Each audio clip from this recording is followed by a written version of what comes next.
But like we've been doing since Saturday when that terrible earthquake took place, we're tracking Nepal at the top.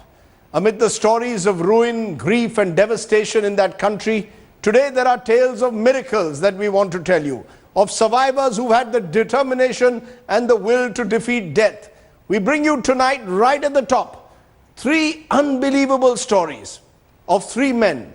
One who drank his own urine to stay alive under tons of debris for 80 hours. Another who miraculously survived a 200-feet fall. And a villager who had the courage to hope for 56 hours.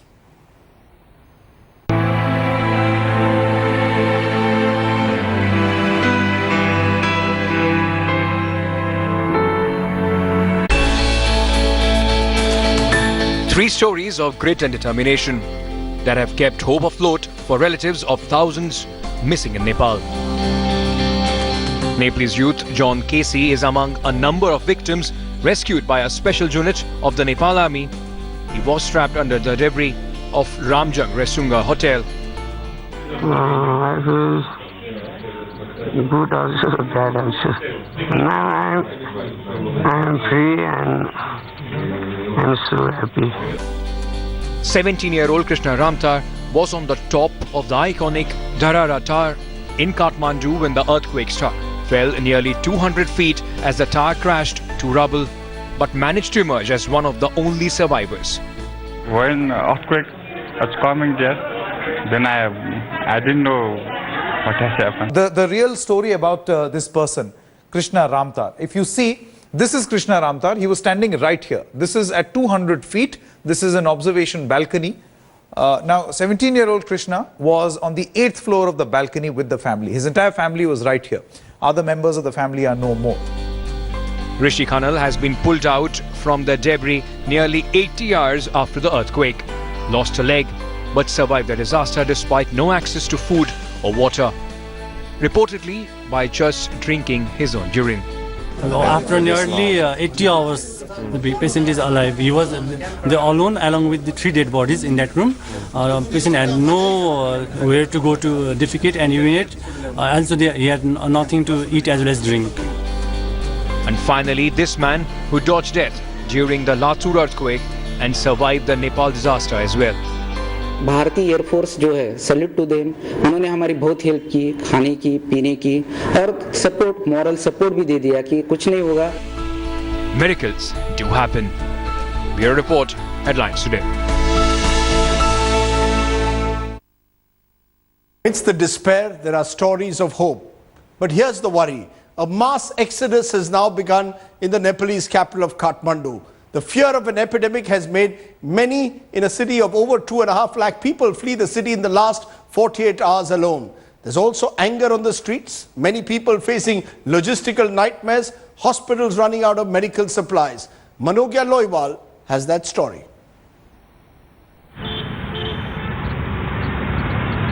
Over the last 48 hours, more than 2.5 lakh people have moved out of Kathmandu.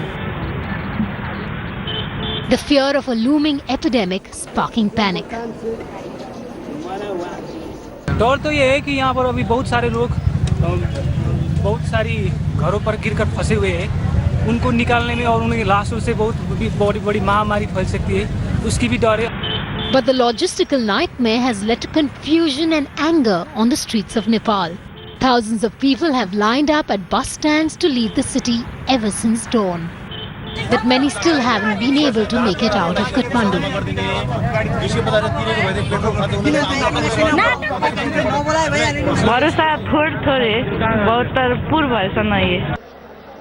Residents are now running short on patience, with many yearning to reunite with their families.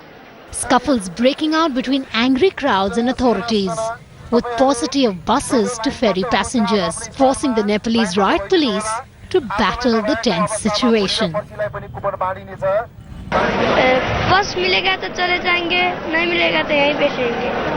That's not the only challenge Kathmandu faces. Hospitals in the city are out of medical supplies, and the inflow of patients is still overwhelming. Let's get a spot report. Let's find out what's happening on the ground at the moment in Kathmandu. Rahul Kanwal, who's been tracking this story since the weekend, joins us. Also with me is Dr. Om Murthy Anil, Director Division of Interventional Cardiology at a prominent hospital there in Kathmandu. But Rahul, to you first, what's the sense in terms of the exodus that we are hearing, that lots of people are leaving Kathmandu because there's fear of, there's a sense that the city is still to come to terms with the aftermath of the quake. Are you sensing that as well? That is there fear still ruling the city? Rajdeep, Nepal is a deeply religious society, and we've seen some pundits, some astrologers make wild predictions about the possibility of another earthquake. The local media has also been hyperactive, reporting about the possibility of a mass epidemic. That has created a certain sense of panic. Completely exaggerated, I must add. Yes, there is a real fear that there might be a problem going forward, but Nepal is nowhere close to facing a mass epidemic just yet, and no international expert can predict when the next earthquake is happening. But especially on WhatsApp, especially on social media, we're seeing all these stories being spread, and that is creating a sense of fear. A lot of people are going back because they want to see the condition of their villages. Some Indian residents are going back to West Bengal, to Bihar, to Uttar Pradesh, but the government now wants to come down really hard on rumor mongers. I spoke to the finance minister and the deputy prime minister of Nepal. They said that this is one of the biggest problems, that people are paranoid. You know, there were people roaming around with helmets. There were people who were camping out in the open. They wouldn't go back home. Now, to some extent that fear is real, because a lot of the buildings have suffered structural damage. You don't know how safe it is to go back. There aren't experts who can guide you on whether it's safe to go back in. But the level of paranoia and fear that's being whipped up is completely disproportionate to the threat that exists on the ground here across Nepal. Dr. Anil, is there a sense that is this fear that medical supplies, you're running out of medical supplies, is that true? How true is this fear of an epidemic? Rahul says a lot of this is rumor mongering. Is there a real fear, and how are you doing on medical supplies at the moment? Yeah, as per the current situation, we can see that lots of the people are afraid that there may be mass epidemic, especially regarding airborne disease and waterborne disease. So far, at the present situation, we have not encountered large number of patients with respiratory tract infections or gastroenteritis, because recently there was some cases of swine flu, and which got big attention of the general public. So people are afraid, because people are staying outside their house for last 3-4 days continuously, and their food is not hygienic so far, and water is also not available. But do you have enough medical supplies? Do you have enough medical supplies, or are you running out of medical supplies? No, so far the medical service is concerned. Now the major medical treatment is confined to the treatment of the trauma cases, basically. And I can tell you that in the most of the government and non-government hospitals, round the clock, the surgeries are being done with the help of national and foreign support. But so far the real epidemic has not come regarding this infectious disease.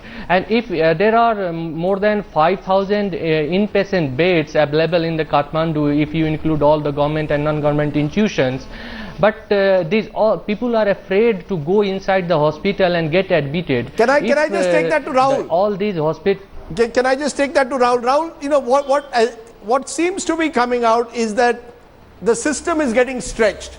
Whether it is hospitals, whether it is essential fuel supplies, the system is getting stretched.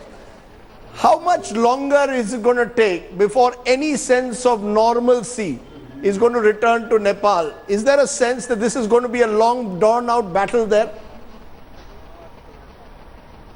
Rajdeep, there's been a lot of focus on what's happening in Kathmandu, but we went today to Sindhu Palchonk, where 1,400 people were killed. It's the town that suffered the greatest amount of fatalities. The hospital there had collapsed. There were doctors who were operating out in the open. A lot of their surgical equipment got smashed in the earthquake. They weren't able to pull it out. They are now down to bare minimal supplies. And Dr. Nikki Shrestha, and what she said just stays in my head. They are desperate for medicines to be brought in, for first aid equipment to be brought in, for surgical surgical instruments to be brought in. Their hospitals are completely unusable, not just in Kathmandu but outside as well. And the amount of help coming in is just a tiny fraction of the amount of help Nepal really needs. The government believes that the process of rehabilitation is not going to take months, it's going to take several years, at least 5 years is what the finance minister told us, and setting all the temples right, rebuilding them is going to take even longer. This indeed, Rajdeep, as you said, is going to be a very, very long road to recovery. Okay, Rahul Kawal reporting there from Kathmandu. Dr. Anil giving us a sense of the mood in hospitals. Appreciate both of you joining us.